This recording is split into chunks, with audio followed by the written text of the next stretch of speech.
Hey there, YouTubers!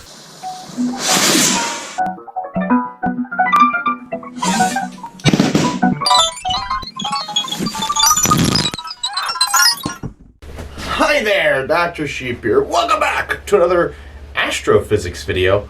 Well, that doesn't fit anywhere. Where am I supposed to put it? You know what? Past me said put in the physics videos. I'm putting it in the astronomy videos. And if anybody objects, speak now or hold your peace. Anyways, if you read the title, actually, I haven't decided on the title and thumbnail yet. So if you read either one, potentially, you know we're talking about Kepler's Laws. And fun fact, today's video was written by Phil and edited by yours truly. So let's know how we did as a team.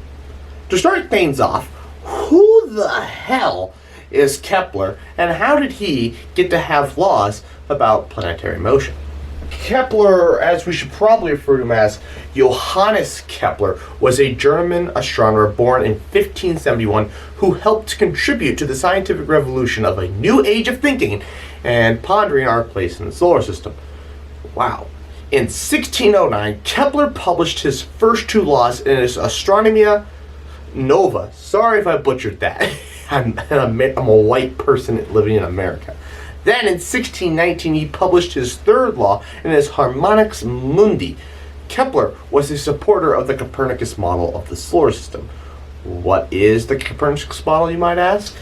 At the time that Kepler was kicking around writing his laws, there were three ideas on how the planets orbited. The first was the Ptolemy model. This model originated from the Greeks' view of the order of the planets, which was that those that were moving more slowly across the sky were further away, orbiting on a larger sphere. Through the work of Ptolemy, though, the order of the celestial bodies was believed to be the Earth at the center, then the Moon, Mercury, Venus, then the Sun, Mars, Jupiter, and finally Saturn. They did not know about Neptune and Uranus. The problem was whether or not the Earth rotated.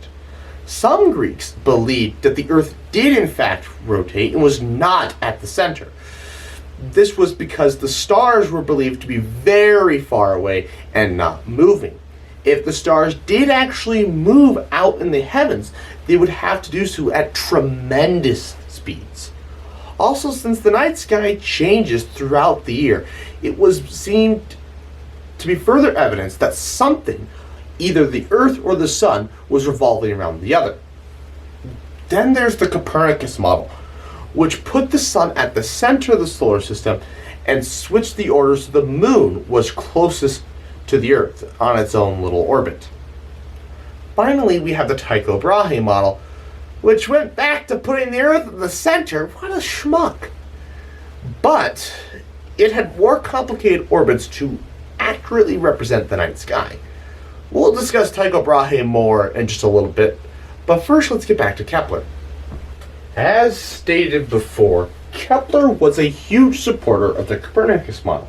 However, he felt it needed some revisions. The Copernicus model had three parts that Kepler needed to work on. 1. Planets orbit in circles with ellipses. Ellipses are circles whose centers move around the circumference of a larger circle. 2. The Sun is approximately at the center of the planet's orbit. And 3. The speed of a planet in its orbit is constant. Kepler analyzed the astronomical observations of the planets made by Tycho Brahe. Where does that name sound familiar? Right. As I hinted to earlier, Tycho Brahe was a Danish astronomer who lived from 1546 to 1601. He had made precise observations of the orbit of Mars. Kepler analyzed that his observations would not support circular orbits. While his model did agree with Tycho's measurements, at least within 2 arc minutes, he was not satisfied with the results. At certain times, Mars would deviate from its calculated position by more than 8 arc minutes. By the way, Mars has the second highest eccentricity when compared to the other planets. This means it deviates from a circle more than the others in our solar system. In 1604, after about 40 failed attempts, he realized that if planets orbited in ellipses, it would perfectly fit the data, allowing the planet to speed up and slow down in its orbit. After getting through all the history, we finally arrive at Kepler's first law, which states the orbit of a planet is an ellipse with the sun at one of the two foci. An ellipse is a shape that resembles a flattened circle similar to an oval, and the eccentricity calculates the flatness of a circle with values ranging between 0 and 1. 0 being a perfect circle, and if an ellipse has a value of 1, it's basically a line. If the eccentricities of the planets are 0, then those statements made by Copernicus would be true. And since they are so close to 0, it's easy to see why early astronomers believed them. And they're kind of, to back them up, it all came down to the sloppiness and the impreciseness of their measuring equipment and the way they measured, to simply overlooking their results as errors, and the fact that they believed the gods, or God, intended for everything to be perfect. The eccentricity of Mars is just 0.0935. Mercury is about 0.21, and if you're curious, Earth is about 0.017, and Halley's Comet is about 0.97.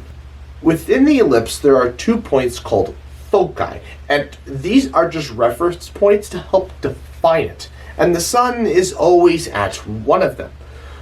But we are going to skip over the math portion and move to the second law. However, here's a useful equation to help calculate EC. It might appear over my head, but also I've written it down over here. Eccentricity is calculated by RA minus RP over RA plus RP. This is RA, this is RP. Somewhere there might be a graphic that Phil found. Ignore A and C. They're irrelevant in this case on the graph. Now we're moving on to Kepler's second law. I'm going to reference some diagram or chart. I don't have it. I don't know. Phil didn't send it to me, so we're not going to worry about it. Anyways, Kepler's second law states that a line segment joining a planet and the sun sweeps out equal areas during equal intervals of time. It is also known as the area law. You might be familiar with the term perihelion and aphelion, the terms I should say. Perihelion is when a planet is at a point closest to the sun. For Earth, this is around January 4th. And at aphelion, a planet is furthest from the sun. For Earth, this is around July 4th. The law perfectly explains why Mars does not orbit at a constant rate over time, because the orbital speed must increase to cover the same areas at the same time. This also shows the conservation of angular momentum. However, that concept wouldn't be discovered until 1744. Now, keep in mind, we're talking about orbital speed as how fast a planet travels around the sun. This law is not correlated with rotational speed. Slower orbital speed does not mean slower rotational speed. For example, on July 19th, 2020, Earth set its fastest rotational speed at 1.46 milliseconds faster than an average reference day. If you recall from earlier, this is when Earth is at about its furthest distance from the sun. Going back to orbital speed, Kepler found his area law empirically, which means observing data. He didn't do this through theory and through logic. In order to prove this in any short, elegant way requires calculus, which is kind of beyond the scope of the channel for now. The important part is that Kepler noticed that when a planet was closer to the sun, it moved further across the sky, in the same time interval, suggesting it must be moving faster. So by observing this imaginary diagram, it becomes easier to see how planets sweep out equal areas in their orbit across the same time interval. At the perihelion, the planet is moving faster, covering more distance compared to the aphelion when it covers a much smaller distance. But the shorter radial distance results in an equal slice of the pie. Finally, Kepler's third and final law, which states the square of a planet's orbital period is directly proportional to the cube of the length of the semi-major axis of its orbit. Damn, what the hell does that mean? Well, let's try and unpack it. This basically means the time to complete one full orbit around the Sun is related to how far away the planet is from the Sun. This seems logical. The further a planet is from the Sun, the longer it should take to orbit. With this equation, it is possible to calculate how much longer. This equation took Kepler roughly 14 years since his first law to figure out. On May 15th, 1618, the solution finally dawned on him. However, it was thanks to two guys in 1614 who independently published their work on logarithms. This was John Napier and Joost Bergy? I have no idea how to say these people's names. Anyways, thanks to their work on logarithms, we can probably assume that it inspired a method to try and find a solution for Kepler's third law. It's likely Kepler used logarithm tables to derive his solution. However, the method I'm going to show you is through graphing. Thank you, Phil, for the graphic. We'll graph the period of time to complete one orbit versus the distance the planet is from the Sun, simply graphing y versus x. Also, the semi-major axis is the average distance that a planet is from the Sun. When we graph this value against orbital time, it results in a curve like this. However, if we plot the data on a log graph, you can see that we get the simple line with a slope of 1.5. This is the ratio of the power relationship. That's what 1.5 is. Time over distance to the power of 1.5 is equivalent to 3/2 power, and this is the same as the square of the period being directly proportional to the cube of the semi-major axis. While Kepler was successful at finding the relation between orbital period and distance from the Sun, he could not provide a scientific explanation for this. That would come with Newton and his theory of gravity. Newton's theory of gravity provides a way to solve for this constant. With a value for this constant, we're now ready to perform some calculations. Today's problems are brought to you by Phil. Alrighty, let's do some math. So, how long does it take the ISS to orbit the Earth? Now, Phil gave me a bunch of fun deriving to do, but I hate deriving, and I never was showed how to derive a single equation my entire time in high school besides in math class. Because besides the actual physics class, the regular science classes, yeah, no, you didn't even need to know basic trig, so yeah, unnecessary. But after a bunch of deriving, he comes down to this equation. T squared equals 4 pi squared divided by the gravitational constant times the mass of the object that's being orbited. All that times the radius that object is orbiting at, cubed. So, to simplify this down, we get T equals the square root of K times R to the 3/2 power. What is K? K is the proportionality constant. It is a constant, but it's a constant that changes depending on the mass of the object that's being orbited.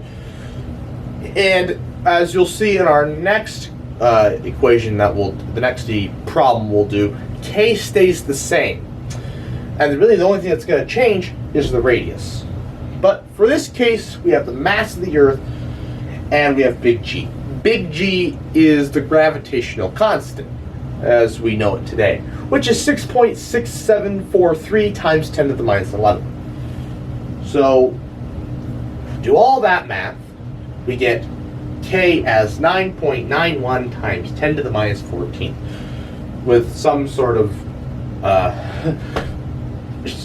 units at the end.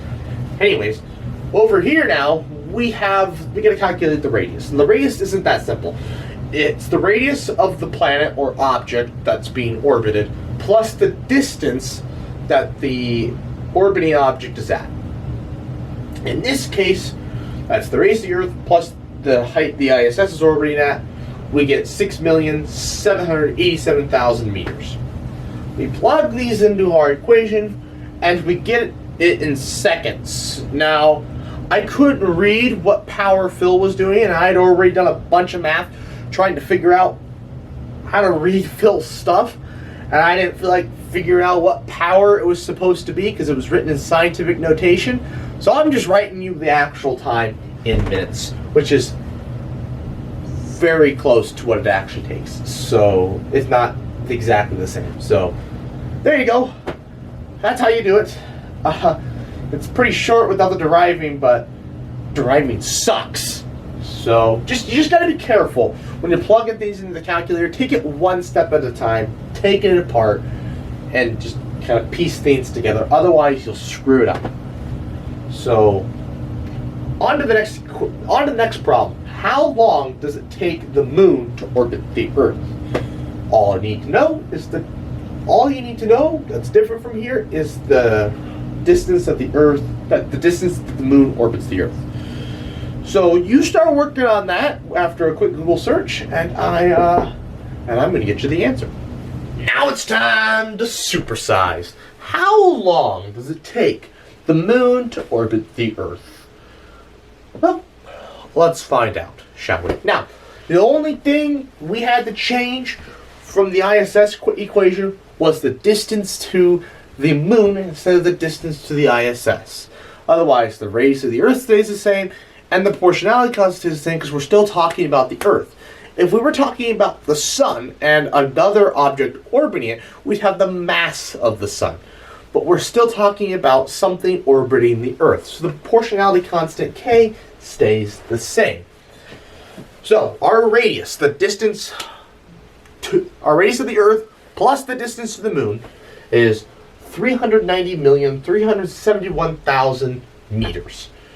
Proportionality constant is 9.91 times 10 to the minus 14th.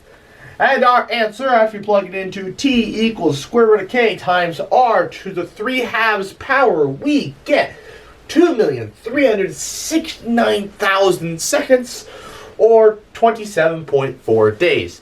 The actual time it takes for the moon to orbit the Earth is 27.321 days. Ta-da!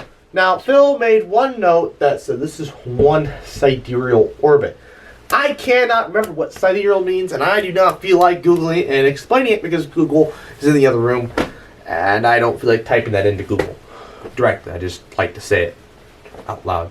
Anyways, that's it. That's the end of today's video, and now we've supersized. Just remember, if you're gonna, you can use this equation for anything. Let's say we want to know how long it takes Mars to orbit the Sun. Okay? We plug the mass of the Sun in here instead of the mass of the Earth. And then we need the radius of the Sun plus the distance to Mars, average distance to Mars. That'll get us our new radius. That'll get us our new constant, which we can plug into our equation, and it'll get you, I think, 600 some odd days, I think, is how long it takes Mars to orbit the Sun. Give or take. Anyways, I would like to thank you all for watching. Please like, comment, share, and subscribe. New science videos every other Friday at 11 a.m. Central Time, and good night. It still feels like I'm looking at it crooked. I don't know why, though. So by observing this imaginary diagram, it becomes easier to see how planets sweep out an area equal areas in their orbits across the same time interval. Let me rephrase that. So by observing this imaginary diagrams, God, if you just copy and paste that from Wikipedia, I'm a little you're subs for trees, subs for trees, subs for trees, subs for trees. Oh, you're still here? I thought I told you to go home. Oh, you want more? I'm flattered. Check out the playlist. If you want exclusive content, check out my Instagram, Dr_Sheep_YouTube. That's all lowercase. If you want to help the Earth, subscribe. When I reach 100 subscribers, I'm going to plant 10 trees. If you feel that's too small, then check out my channel chart where I lay out even bigger goals. Finally, stick around for the next 20 seconds to give me that sweet watch time. Bye.